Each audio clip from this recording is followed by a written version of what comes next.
వాతావరణంలో మార్పులు చోటు చేసుకునే క్రమంలో మనిషి చర్మంలో కూడా అనేక మార్పులు చోటు చేసుకుంటాయి. ప్రధానంగా చలికాలంలో ఈ మార్పులు ఎక్కువగా కనిపిస్తుంటాయి. చర్మం పొడిబారడం, పగుళ్ళు, ముఖంపై మొటిమలు, ఇలా అనేక మార్పులు, చర్మ సంబంధమైన వ్యాధులు వస్తుంటాయి. వాటి నుండి బయటపడాలంటే ఎలాంటి జాగ్రత్తలు తీసుకోవాలి, ఎలాంటి చికిత్స తీసుకోవాలన్న విషయాలపై డాక్టర్ గారిని అడిగి తెలుసుకుందాం. డాక్టర్ గారు, చలికాలానికి చర్మానికి సంబంధం ఏమిటి? సో ఈ స్కిన్ అనేది మన సీజనల్ వేరియేషన్ తో చాలా మార్పులు చెందుతూ ఉంటుంది. మనం చూస్తూ ఉంటే సమ్మర్ లో అందరికి చెమట పొక్కులు రావడము, రకరకాల సెగ్గడ్లు రావడం చూస్తూ ఉంటాం. సో అందరికి ఈ విషయం బాగా తెలుసు. బట్ వింటర్ కి స్కిన్ కి ఏంటి రిలేషన్ అంటే, చాలా మంది చూస్తుంటే పొడిబారిపోతూ ఉంటారు.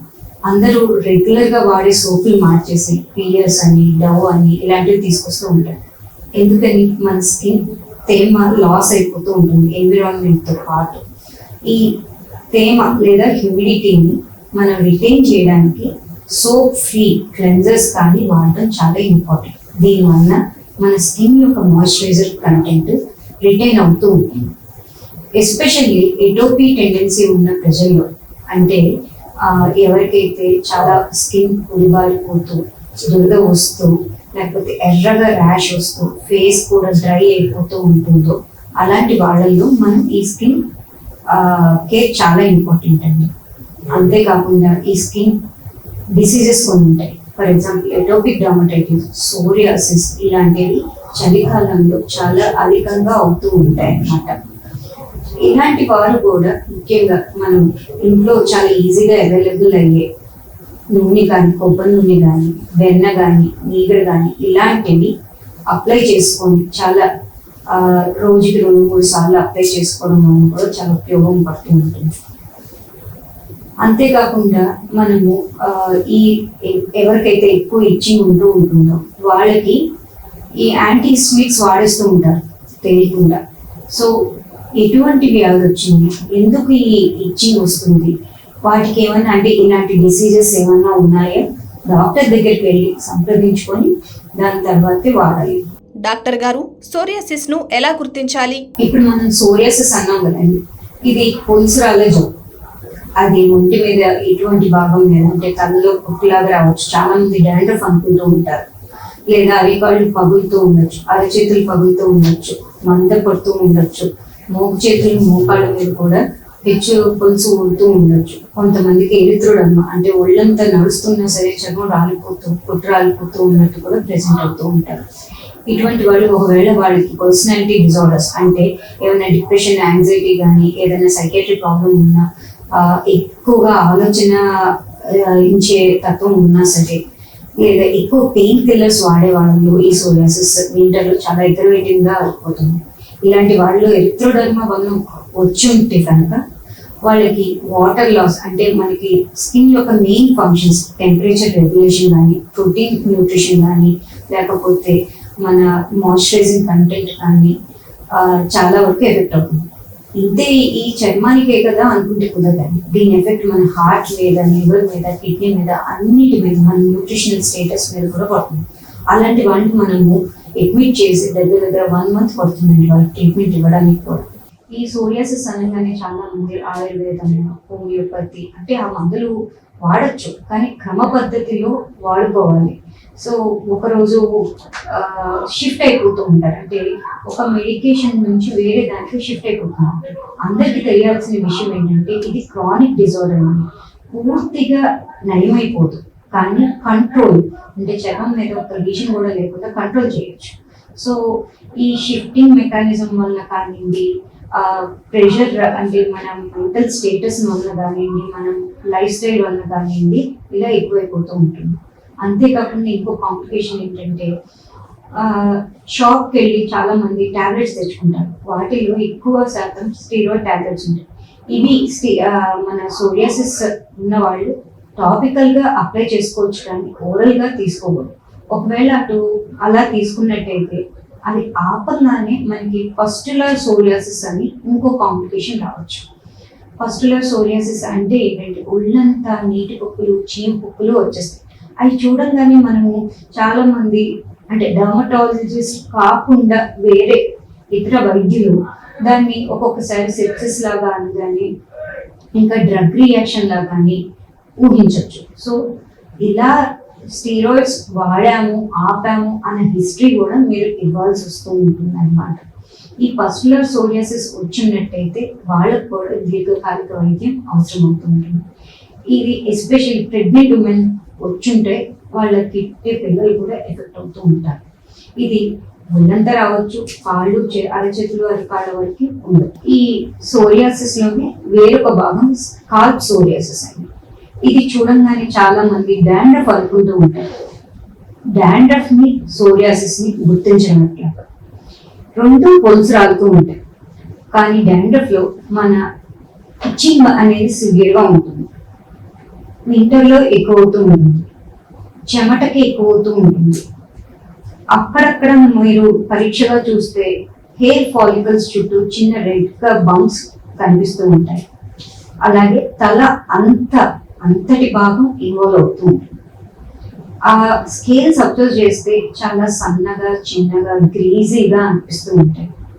కొంచెం ఎల్లోయిష్ కలర్ లో కూడా ఉంటుంది. అదే సోరియాసిస్ అయితే ఒక భాగంలో అంటే కాయిన్ సైజ్ లీజన్స్ లాగా స్టార్ట్ అవుతుంది. పెద్ద పెద్ద పొలుసులు వస్తూ ఉంటాయి, తెల్లగా ఉంటాయి, పొడిగా ఉంటాయి, ఇచ్చింగ్ అంత ఎక్కువగా ఉండదు. యూజువల్గా ఇవన్నీ కలిసి కూడా తలంతా రావచ్చు. ఈ తల మీద ఇటువంటి లీజన్స్ ఉన్నప్పుడు ఒంటి భాగంలో కూడా అంటే ఎక్కడైతే జాయింట్స్ అంటే మోచేతులు మోకాళ్ళు వీపు భాగం మీద అబ్జర్వ్ చేసుకోవాలి. ఇలాంటి లీజన్స్ అక్కడ కూడా రావచ్చు కోఇన్సిడెంటల్ గా. సో దీనికి మన వింటర్లో రెండు వ్యాధులు ఎక్కువ అవుతూ ఉంటాయి. కానీ ఈ విధంగా మనం డిఫరెన్షియేట్ చేసుకొని దానికి తగ్గ ట్రీట్మెంట్ వైద్యుల దగ్గర నుండి సంప్రదించాలి. ఎందుకంటే చాలా మంది డాండ్రఫ్ అనుకొని రకరకాల షాంపూలు వాడుతూనే ఉంటారు, తగ్గట్లేదు అని.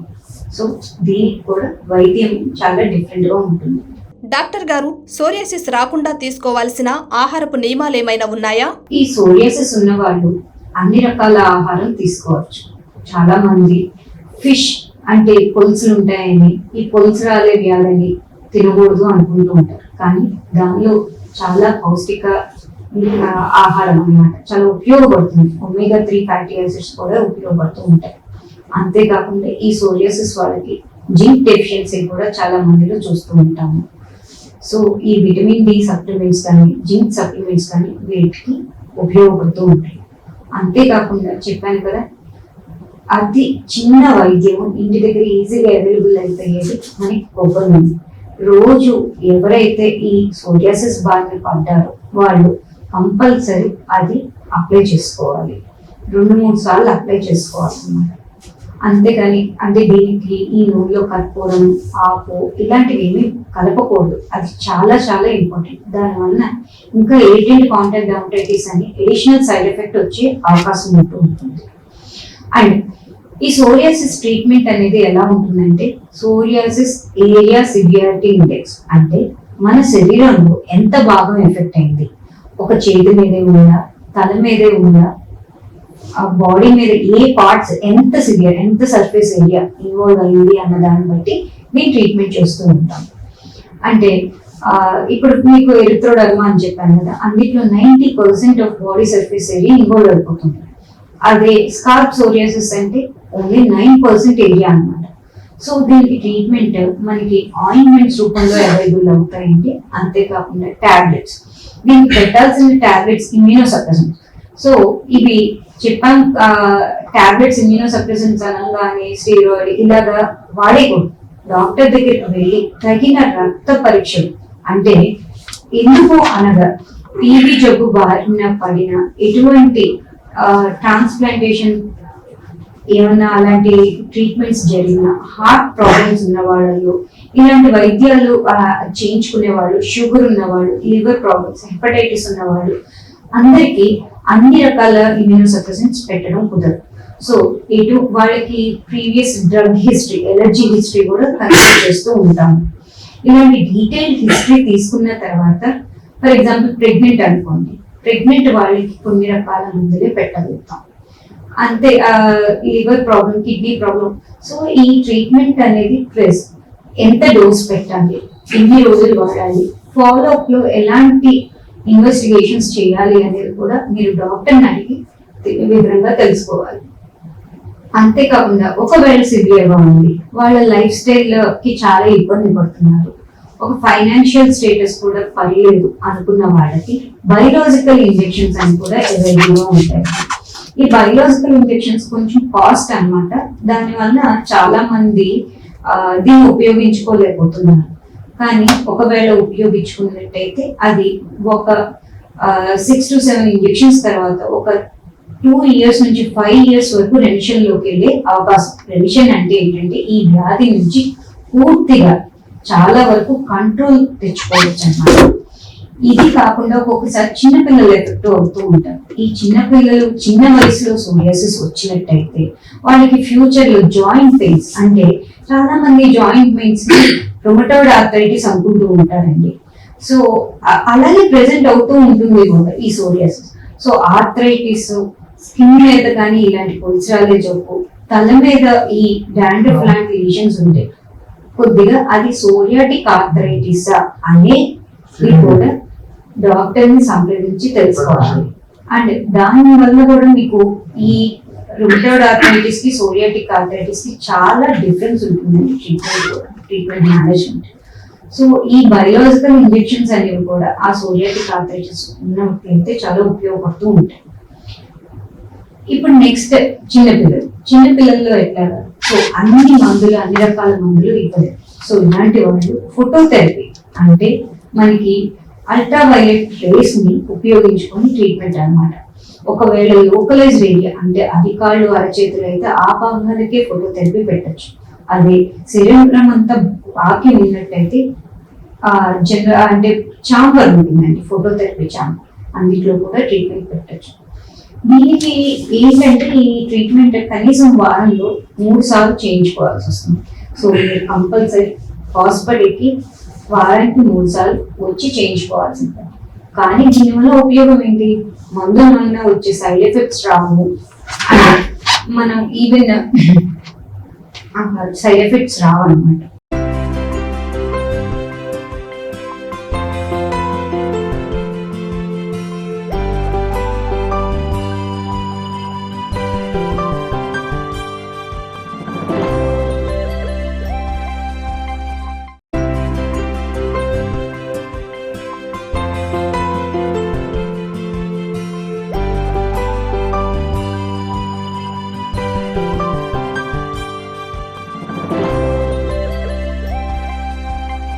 డాక్టర్ గారు, చిన్న పిల్లల్లో సోరియాసిస్ ను ఎలా గుర్తించాలి, తీసుకోవాల్సిన జాగ్రత్తలేమిటి?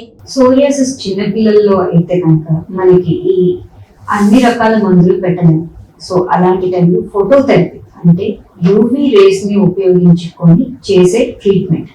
ఇది ఏ భాగం ఎంత భాగంలో ఉన్నది అన్న దాన్ని బట్టి ట్రీట్మెంట్ చేయొచ్చు. అంటే ఫర్ ఎగ్జాంపుల్ అరచేతులు, అరికాళ్ళలోనే ఉంటే ప్యానల్ తో చేయొచ్చు అండి. అదే ఒక చిన్న లీజన్ ఉంటే స్పాట్ లైట్ తో చేయొచ్చు. తలకి ఉంటే టర్బన్ లైట్ తో చేయొచ్చు. అదే శరీరం అంతా పాకినట్టయితే కనుక మనం చాంబర్ లో చేయొచ్చు. కానీ దీనికి అడ్వాంటేజెస్, డిసడ్వాంటేజెస్ 2 ఉన్నాయి. అడ్వాంటేజ్ ఒకటి వచ్చేసి మెడికేషన్స్ వల్ల వచ్చే సైడ్ ఎఫెక్ట్స్ ఉండవు.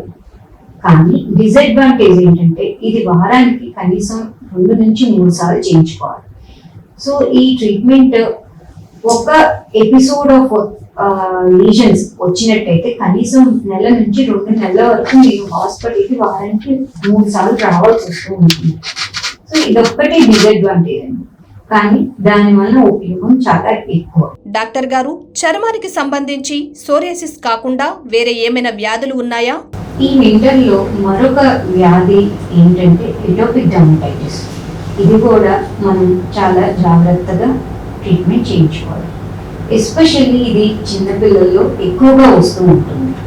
మనం ఈ వెస్ట్రన్ లైఫ్ స్టైల్ అనుకోండి, ఎన్విరాన్మెంటల్ చేంజెస్ అనుకోండి, ఒక 100 మంది పిల్లల్లో ఇంచుమించు 50-60% మందిలో మనం చూస్తూ ఉంటున్నాం.